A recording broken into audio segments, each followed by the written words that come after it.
The morning sun cast long shadows across the twisted metal and scorched concrete of Pearl Harbor as Lieutenant Commander Joseph Rochefort hunched over his desk, surrounded by towers of intercepted Japanese messages. It was late April 1942, and the cryptanalyst hadn't seen his family in weeks. His uniform was wrinkled, his eyes bloodshot, but his mind was sharper than ever. Something big was coming. He could feel it in the patterns of enemy communications, in the increased radio traffic that flowed through Station Hypo like a river threatening to burst its banks.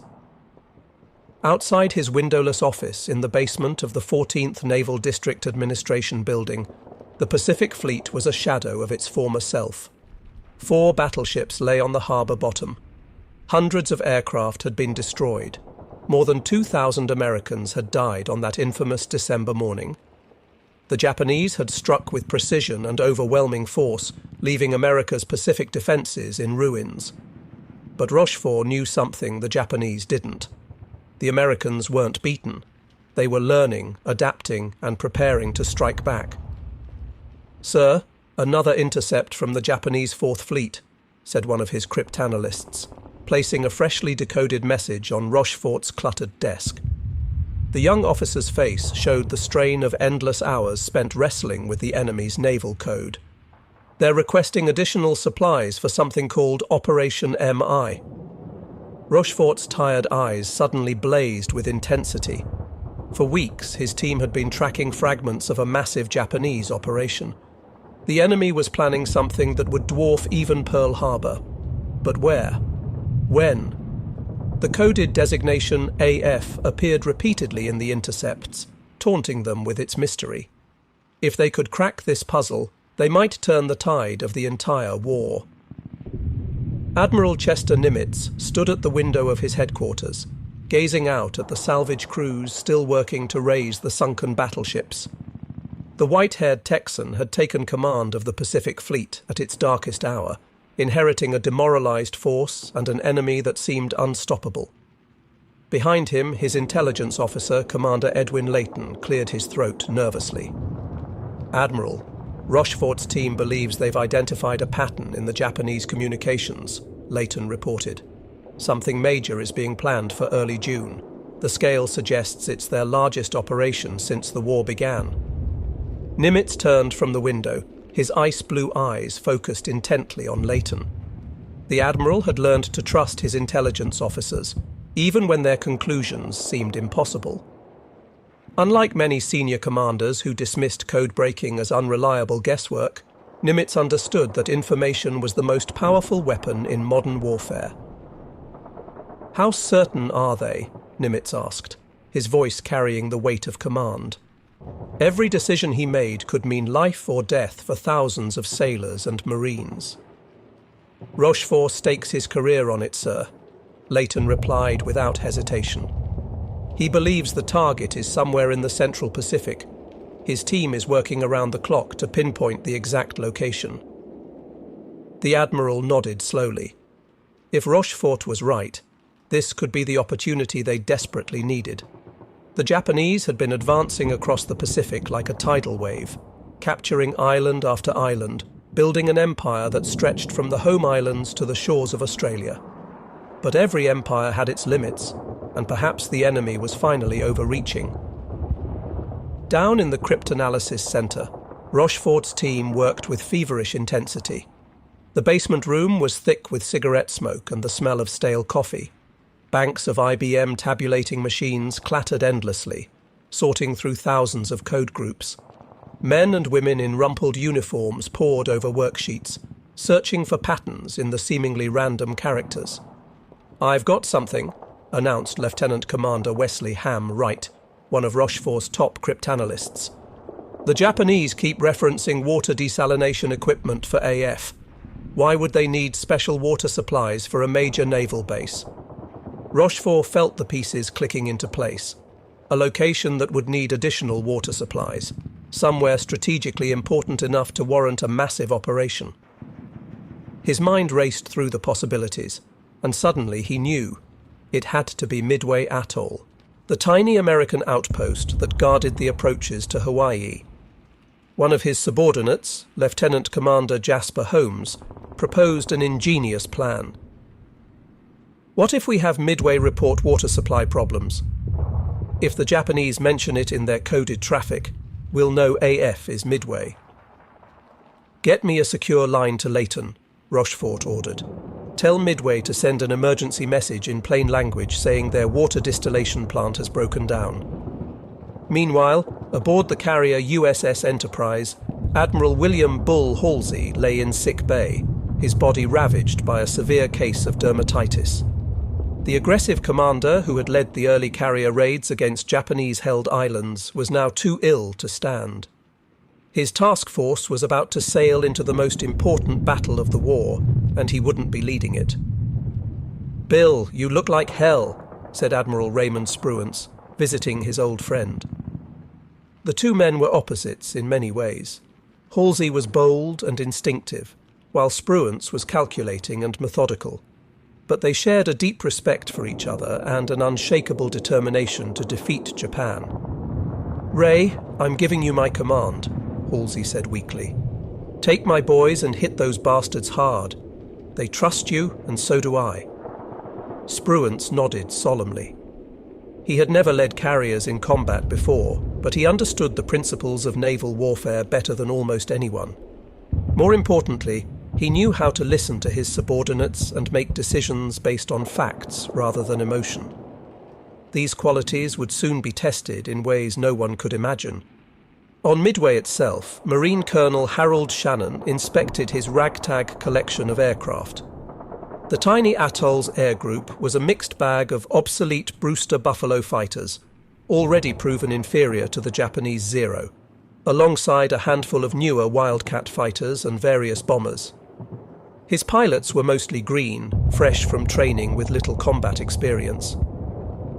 "Colonel, are we really expected to stop the Japanese Navy with these?" asked Major Lofton Henderson, gesturing at the lined-up Buffaloes. The Marine aviator knew the reputation of these planes, nicknamed Flying Coffins by their pilots. "We'll stop them or die trying," Shannon replied grimly. "Every minute we can delay them gives the Navy a better chance to hit their carriers. That's our job, Major. Buy time with everything we've got." Back at Pearl Harbor, confirmation came through that electrified Rochefort's team. Japanese intelligence had reported in their coded messages that AF was experiencing water shortages. The target was definitely Midway. Armed with this crucial intelligence, Nimitz called his senior commanders to an urgent meeting. "Gentlemen, we know where they're going and approximately when," Nimitz announced to the assembled officers. "The Japanese are sending at least 4 carriers to attack Midway in early June. This is our chance to ambush them." Captain Miles Browning, Halsey's chief of staff who would now serve under Spruance, studied the intelligence reports. "Sir, our pilots are reporting at least 6 Japanese carriers operational. If they bring them all—" "They won't," Nimitz interrupted with quiet confidence. "Our intelligence indicates they're splitting their forces. 2 carriers are heading for the Aleutians as a diversion. That leaves 4 for Midway, and we'll be waiting with 3. The mathematics were still daunting.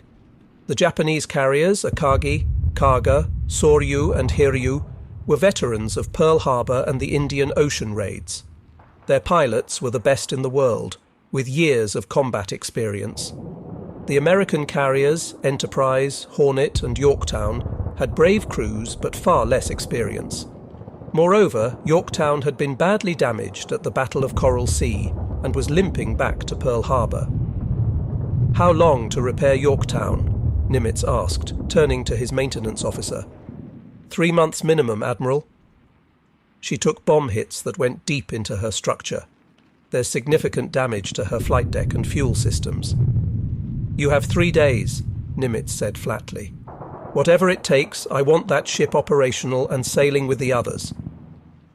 The maintenance officer's jaw dropped, but he saw the determination in Nimitz's eyes. "Yes, sir. We'll work around the clock."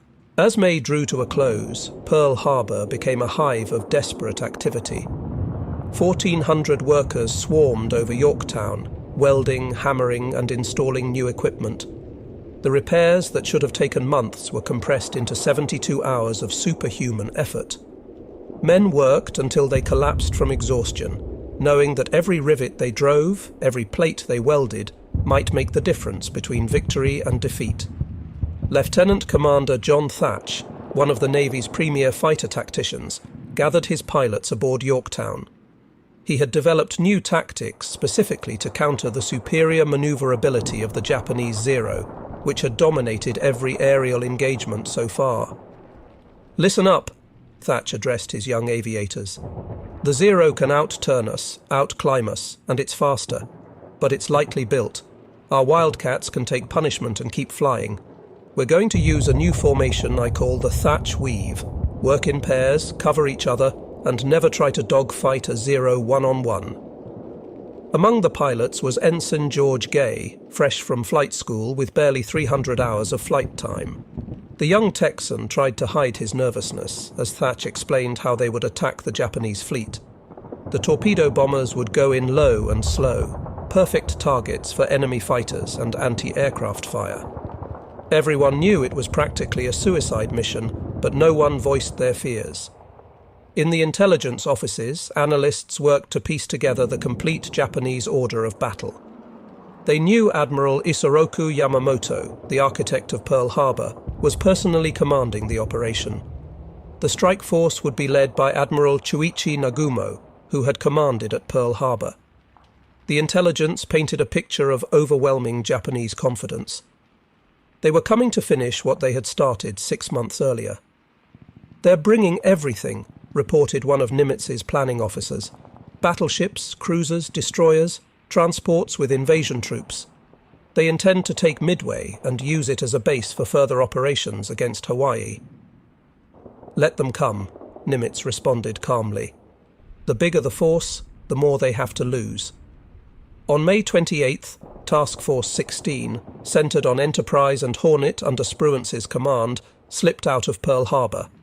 The carriers were screened by cruisers and destroyers, their crews at battle stations. 2 days later, on May 30th, Yorktown followed, her hull still bearing fresh welds and patches. The 3 carriers would rendezvous northeast of Midway at a position designated Point Luck, perfectly positioned to ambush the approaching Japanese. Aboard Enterprise, Spruance studied the latest intelligence updates with his staff. The quiet admiral was known for his analytical mind and careful planning. Unlike the impulsive Halsey, Spruance calculated every move, considering all possibilities before making decisions. "The Japanese expect to achieve surprise," Spruance told his staff. "They believe our carriers are still in the South Pacific or back at Pearl Harbor. That overconfidence is our greatest advantage. We must use it wisely." Commander Wade McClusky, commanding Enterprise's air group, prepared his pilots for what lay ahead. A veteran naval aviator, McClusky understood both the capabilities and limitations of his aircraft and men. "When we find their carriers, we hit them with everything we've got," McClusky briefed his squadron commanders. "The dive bombers will attack from high altitude while the torpedo planes go in low. Fighter cover will be limited, so speed and surprise are essential." Among McClusky's pilots was Lieutenant Richard Dick Best, commanding Bombing Squadron 6. Best was known for his exceptional accuracy in dive bombing, a skill that would soon prove crucial. He gathered his own pilots for a more detailed briefing. "Remember, we're looking for their carriers, not the battleships or cruisers," Best emphasized. "I don't care how tempting the other targets look. We sink their carriers, and we win this war." As May turned to June, both fleets moved toward their fateful encounter. The Americans had positioned themselves perfectly, thanks to their code-breaking success. But intelligence was only part of the equation. The coming battle would be decided by the skill and courage of the pilots, the decisions of commanders under extreme pressure, and the thin margin between victory and disaster that characterized carrier warfare. On Midway itself, preparations reached a fever pitch. Every available aircraft was armed and fueled. Marines dug defensive positions in the coral sand. Radar operators scanned the skies continuously. knowing that the first warning of the Japanese approach would come from their screens. The garrison knew they were vastly outnumbered, but they also knew their role. Hold out long enough for the Navy to strike the enemy carriers. Commander Cyril Simard, Midway's senior officer, made a final inspection of the defences. The atoll's 2 small islands were packed with ammunition, fuel tanks and aircraft. One well-placed bomb could turn the entire base into an inferno. But there was no choice. Everything depended on Midway holding out long enough for the carriers to do their work. As darkness fell on June 3, 1942, American PBY Catalina patrol planes spread out from Midway in long search patterns. These slow, ungainly aircraft would be the first to spot the approaching enemy. Their crews knew that making contact with the Japanese fleet meant almost certain death, as the lumbering patrol planes were easy prey for Zero fighters. But finding the enemy was worth any sacrifice. At 0900 on June 3rd, Ensign Jack Reed, piloting a PBY, spotted ships on the horizon. "Sighted main body," he radioed. "Bearing 262, distance 700 miles.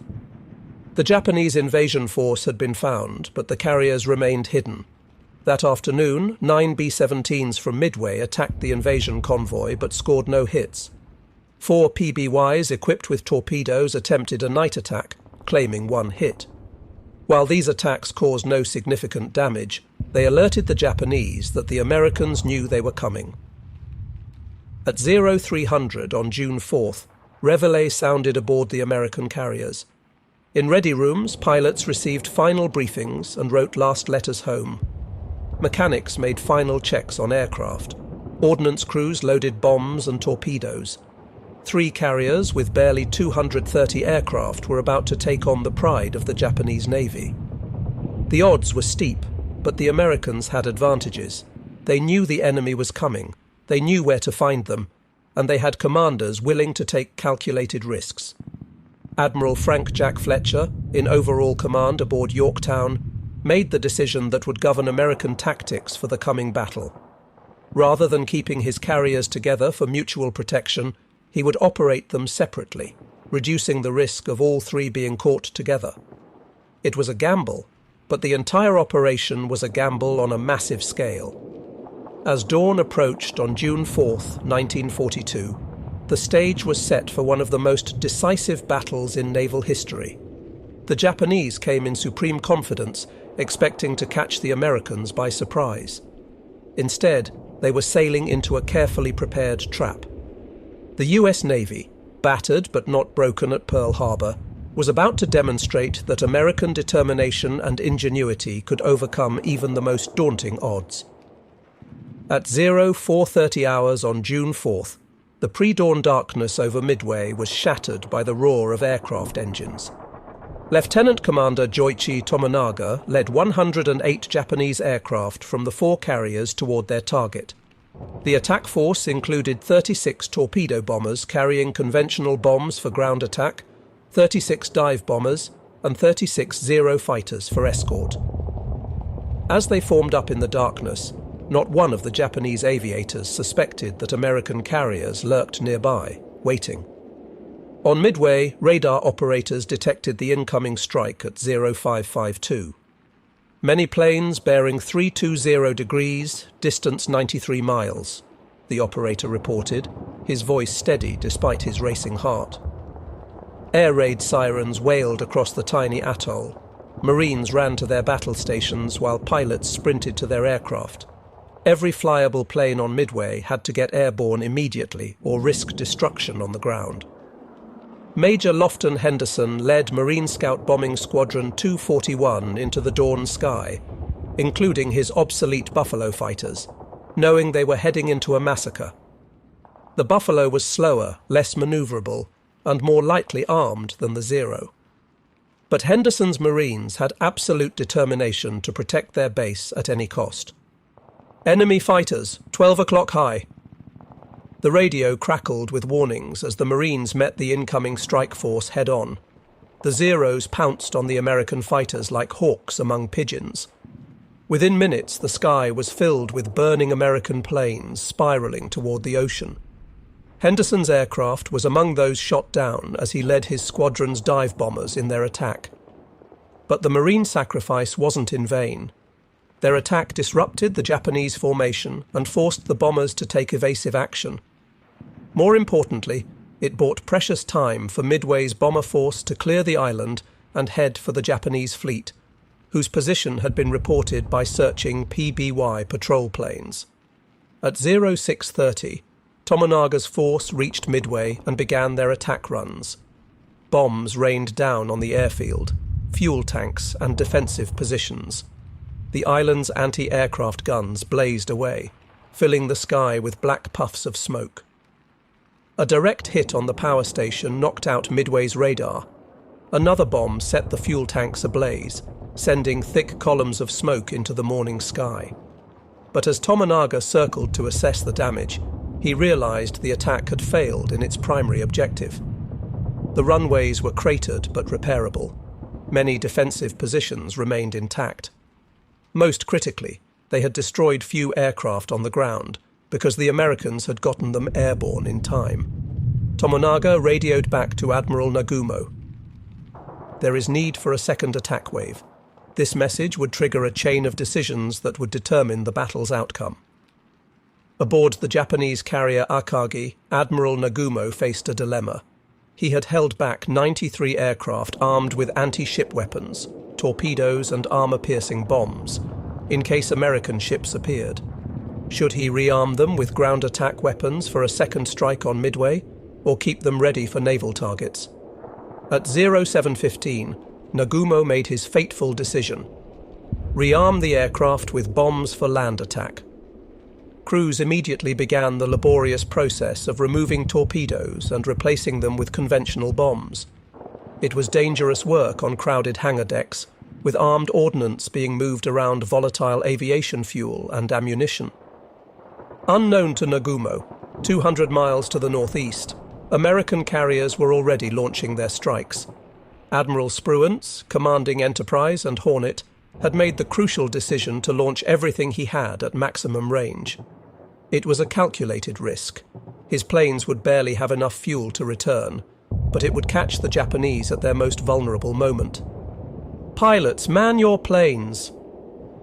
The order echoed across the American flight decks. Lieutenant Commander John Waldron led Hornet's Torpedo Squadron 8, knowing the odds against his slow, vulnerable Douglas TB Devastators. In his ready-room briefing, he had been brutally honest with his men. "If we run out of gas, we'll ditch together. If only one of us makes it through, he'll hit a carrier. May God be with us all." Among Waldron's pilots was Ensign George Gay, the young Texan who would soon become the sole survivor of his squadron. As Gay climbed into his Devastator, he checked his rear gunner's position. Radio man Bob Huntington gave him a thumbs up, trying to mask his own fear with bravado. By 800, the American strike was airborne, but scattered. The different squadrons became separated in the clouds, each group proceeding independently toward the estimated Japanese position. This lack of coordination would prove both a weakness and, paradoxically, a strength in the coming engagement. Meanwhile, Nagumo's problems were multiplying. At 0728, a scout plane from the cruiser Tone finally reported 10 enemy surface ships bearing 10 degrees, distance 240 miles from Midway, course 150 degrees, speed 20 knots. The pilot hadn't identified ship types, a crucial oversight that left Nagumo uncertain whether he faced carriers or merely a surface force. "Suspend rearming operations," Nagumo ordered. But confusion reigned on the Japanese hangar decks. Some aircraft were fully rearmed, others were half converted, and ordnance was scattered everywhere in the rush to complete the changeover. The delay would prove fatal. At 0820, the Tone Scout plane sent another report that chilled Nagumo's blood. "Enemy ships are accompanied by what appears to be a carrier." The Americans had carriers at sea, and his own aircraft were in chaos, caught between configurations. Worse, his first strike wave was returning from Midway, low on fuel and needing to land immediately. The first American attacks came from Midway-based aircraft, Marine dive bombers and Army B-17s attacking from high altitude. These uncoordinated attacks scored no hits, and the Japanese carriers easily evaded the falling bombs. Zero fighters slaughtered the Marine planes, but each failed attack forced the Japanese carriers to maneuver, delaying flight operations. At 0920, Lieutenant Commander John Waldron spotted the Japanese fleet through breaks in the clouds. His torpedo squadron was alone, having become separated from the fighters and dive bombers. Waldron knew attacking without fighter cover was suicide, but he also knew this might be their only chance.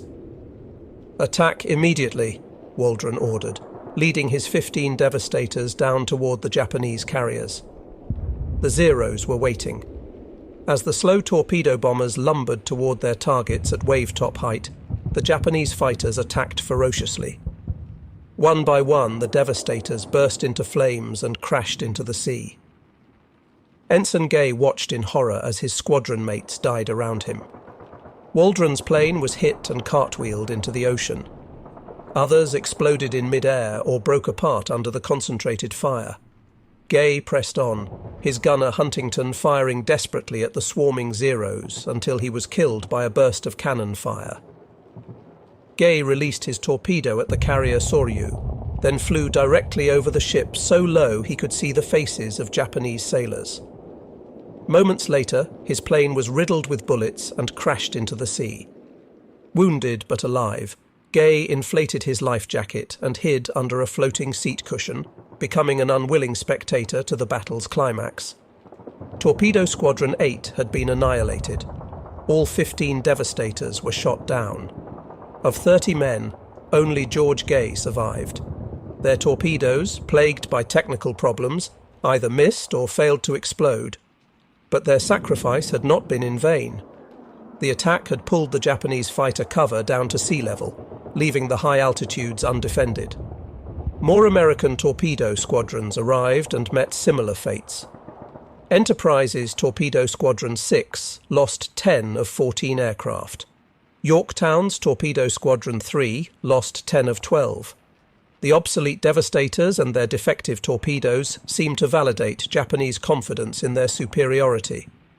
But the repeated attacks were forcing constant evasive maneuvers, preventing Nagumo from launching or recovering aircraft. By 1020, the Japanese carriers were in chaos. Returning aircraft from the Midway strike circled overhead, desperately low on fuel. The flight decks were crammed with aircraft being refueled and rearmed. Bombs and torpedoes were scattered on the hangar decks. Fire safety procedures were being ignored in the rush to prepare a strike against the American carriers. It was at this moment of maximum vulnerability that Commander Wade McClusky arrived overhead with 33 dive bombers from Enterprise. McClusky had led his squadrons on an exhausting search, flying beyond the point where fuel reserves allowed safe return. Just as he was about to turn back, he spotted a Japanese destroyer racing northeast. Correctly guessing it was heading to rejoin the main force, McClusky followed its course. At 10:22, McClusky's perseverance was rewarded. Through breaks in the clouds, he saw the Japanese carriers spread out below, their flight decks packed with aircraft. No Zeros challenged him at altitude. They were all at sea level, finishing off the last torpedo bombers. McClusky split his force, assigning squadrons to different targets, and gave the order millions of Americans had been waiting for since Pearl Harbor. Attack immediately. Lieutenant Dick Best led his squadron toward Akagi, Nagumo's flagship. As he pushed over into his dive, Best kept his eye on the growing shape of the carrier. At 2,500 feet, he released his 1,000-pound bomb and pulled out sharply. Behind him, his wingmen followed in precise sequence. Most bombs missed. The pilots were exhausted and diving through anti-aircraft fire, but Best's bomb was perfectly placed. It punched through Akagi's flight deck and exploded in the hangar deck among fueled and armed aircraft. The result was catastrophic. Secondary explosions rippled through the ship as fuel and ordnance detonated in a chain reaction. Within minutes, Akagi was an inferno. Simultaneously, Kaga was hit by at least 4 bombs from McClusky's other squadron. The hits started uncontrollable fires among the packed aircraft. At nearly the same time, Lieutenant Commander Max Leslie's dive bombers from Yorktown scored 3 direct hits on Soryu in a textbook attack. Within 6 minutes, 3 of Japan's premier carriers were burning wrecks. From his hiding place in the water, Ensign Gay watched the Japanese carriers explode. The ships that had seemed so invincible moments before were now funeral pyres. He could see Japanese sailors abandoning ship, leaping into the oil-covered ocean to escape the flames. The bodies of his squadron mates floated nearby, but their sacrifice had made this moment possible. Admiral Nagumo, forced to transfer his flag from the burning Akagi to a cruiser, was in shock. 3/4 of his striking power had been eliminated in minutes. Akagi, Kaga and Soryu were finished. Only Hiryu remained operational, racing northwest to escape while launching a counterstrike. The Japanese Navy's aura of invincibility, built through 6 months of victories, had been shattered. But the battle wasn't over. Hiryu's counterstrike found Yorktown early that afternoon. Despite determined defence by fighters and anti-aircraft fire, Japanese dive bombers scored 3 hits that left the American carrier burning and listing. Damage control parties fought desperately to save the ship, and their efforts seemed successful until a second strike by torpedo bombers put 2 more torpedoes into Yorktown's hull. Admiral Fletcher transferred to a cruiser, passing tactical command to Spruance. Yorktown's crew abandoned ship, but the tough carrier refused to sink. She would remain afloat until June 7th, when Japanese submarine Y-168 found her and delivered the final torpedo hits that sent her to the bottom. The loss of Yorktown was painful, but by then Hiryu had joined her sisters in destruction. Late on June 4th, dive bombers from Enterprise found the last Japanese carrier and left her burning from stem to stern. 4 Japanese carriers, the core of the force that had attacked Pearl Harbor, now lay on the bottom of the Pacific. As darkness fell on June 4th, American pilots returned to their carriers with barely fumes in their tanks. Many aircraft, damaged in combat or out of fuel, ditched in the darkening seas. Destroyers raced to rescue pilots from the water. The human cost had been high, but the strategic victory was complete. Admiral Spruance, cautious and calculating, resisted the temptation to pursue the retreating Japanese. He knew Yamamoto's battleships were somewhere in the darkness, and his pilots were exhausted. Better to preserve his victory than risk his carriers in a night engagement where battleship guns could be decisive. It was a controversial decision, but it proved correct. As June 5th dawned, American search planes found only burning hulks and scattered survivors where the Japanese fleet had been. The few remaining Japanese aircraft, launched from cruisers and the crippled carriers before they sank, made desperate attacks but achieved nothing. Over the next 2 days, American forces continued attacks on the retreating Japanese, sinking the heavy cruiser Mikuma and damaging other vessels. The statistics were staggering. Japan had lost 4 fleet carriers, 1 heavy cruiser, 248 aircraft, and 3,057 men, including many of their most experienced pilots. The Americans had lost 1 carrier, 1 destroyer, 147 aircraft, and 362 men. But the numbers only told part of the story. Japan's offensive capability in the Pacific had been permanently crippled.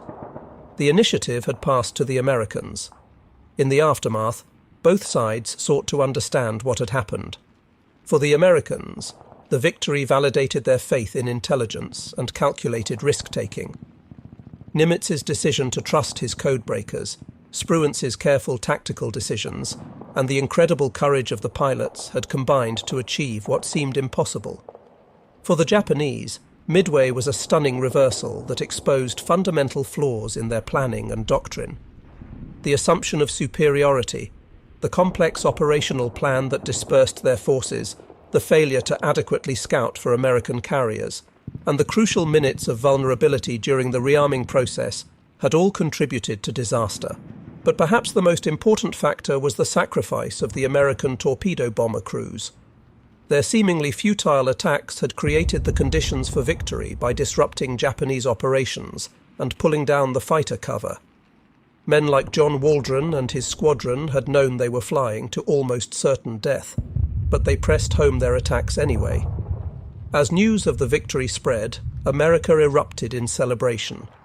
After 6 months of defeat and retreat, the United States had won its first major victory against Japan. The road to Tokyo would be long and bloody, but Midway proved it could be travelled. The Japanese Navy, which had seemed invincible since Pearl Harbor, had been decisively beaten by a smaller American force. In Japan, the government hid the extent of the defeat from the public. Returning sailors were isolated to prevent word from spreading. The official story claimed a great victory, but the Navy knew the truth.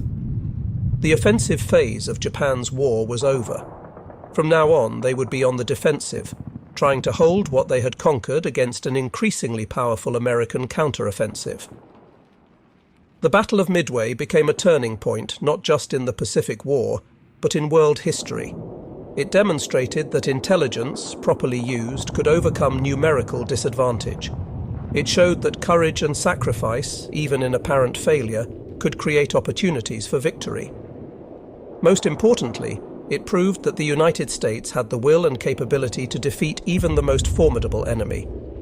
Admiral Nimitz, in his after-action report, gave credit where it was due, to the codebreakers who had uncovered the Japanese plan, to the commanders who had made crucial decisions under pressure, and above all to the pilots who had pressed home their attacks against overwhelming odds. But he also recognized the role of chance in war. Had the American dive bombers arrived 5 minutes later, after the Japanese had launched their strikes, the outcome might have been very different.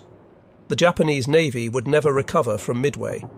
The 4 carriers lost represented years of construction and decades of pilot training that could not be replaced. While Japan would commission new carriers, they would never again achieve the combination of ships, aircraft, and experienced air crews that had made their early victories possible. For the young American pilots who survived, Midway was a defining moment. Men like Dick Best, who had placed the bomb that doomed Akagi, would continue flying throughout the war, but nothing would match the intensity of those few minutes over the Japanese fleet. Others, like Ensign Gay, would carry the memory of fallen comrades for the rest of their lives. The battle also marked a revolution in naval warfare. For the first time, a major naval engagement had been fought entirely by aircraft, with the opposing fleets never coming within sight of each other. The age of the battleship was ending. The aircraft carrier was now the dominant weapon of naval warfare. In the broader context of World War II, Midway was America's Stalingrad, the point where a seemingly unstoppable advance was not just halted, but reversed. Combined with the grinding attrition of Guadalcanal that would follow, it marked the beginning of Japan's long retreat across the Pacific. The industrial might of America, fully mobilized for war, would produce ships and aircraft in quantities Japan could never match. The veterans of Midway would go on to fight in the Solomons, the Philippines, and eventually to the doorstep of Japan itself. They had learned that the Japanese could be beaten, that American training and equipment, properly employed, were more than a match for enemy skill and determination. For Japan, Midway exposed the fatal flaw in their strategic planning. They had begun a war against an enemy with 10 times their industrial capacity, believing that spiritual superiority could overcome material disadvantage. The Americans had shown at Midway that they possessed both material strength and the will to use it. The codebreakers, who had made victory possible, received little public recognition during the war.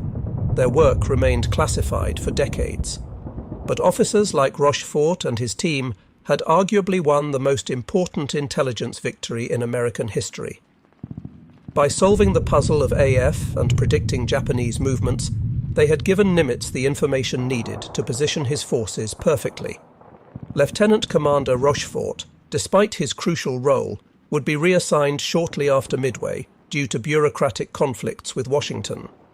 His team's success had proven that intelligence could win battles, but inter-service rivalries would prevent him from receiving proper recognition until decades later. In 1986, he was posthumously awarded the Navy Distinguished Service Medal.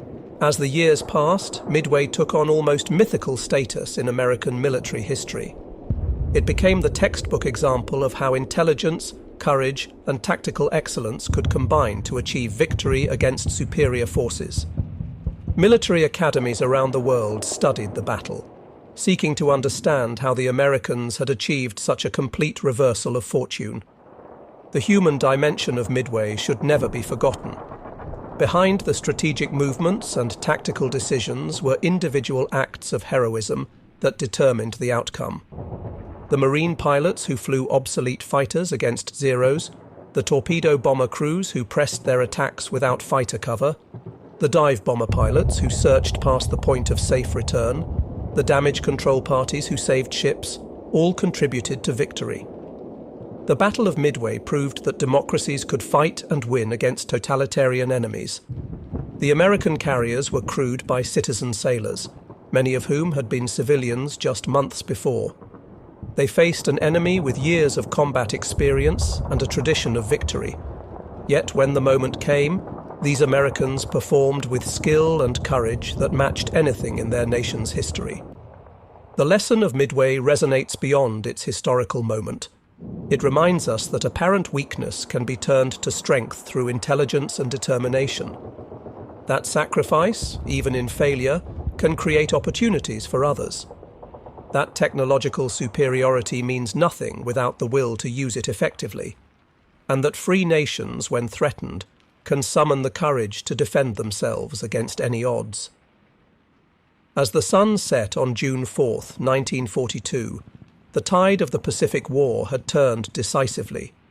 The Japanese would fight on with characteristic determination for 3 more years, but the outcome was no longer in doubt. At Midway, a smaller American force had destroyed the heart of Japanese naval power and seized the initiative. Admiral Yamamoto's pre-war prediction had proven prophetic. He had warned that he could run wild for 6 months or a year, but after that he had no confidence. Midway occurred exactly 6 months after Pearl Harbor. The architect of Japan's early victories had understood that once America recovered and mobilized its strength, Japan's defeat was inevitable. At Midway, that inevitability became reality, written in the burning hulks of 4 aircraft carriers and the sacrifice of brave men who fought and died for their nations in the vast Pacific sky. The impact of Midway extended far beyond the immediate tactical victory. It demonstrated that the United States could gather intelligence, plan operations, and execute complex naval battles with precision.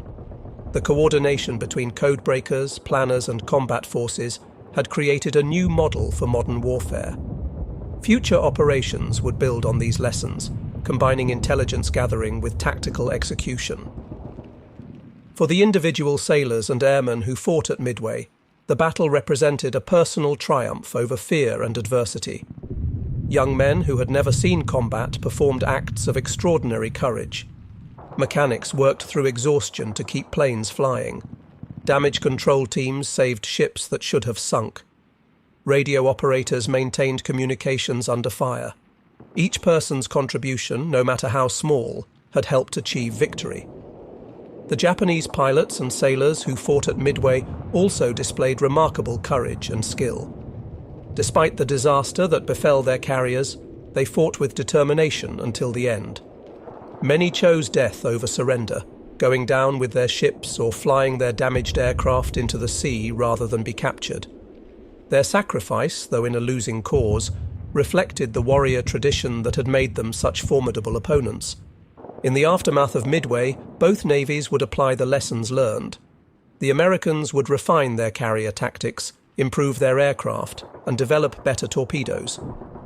The Japanese would struggle to rebuild their carrier forces and train new pilots to replace those lost.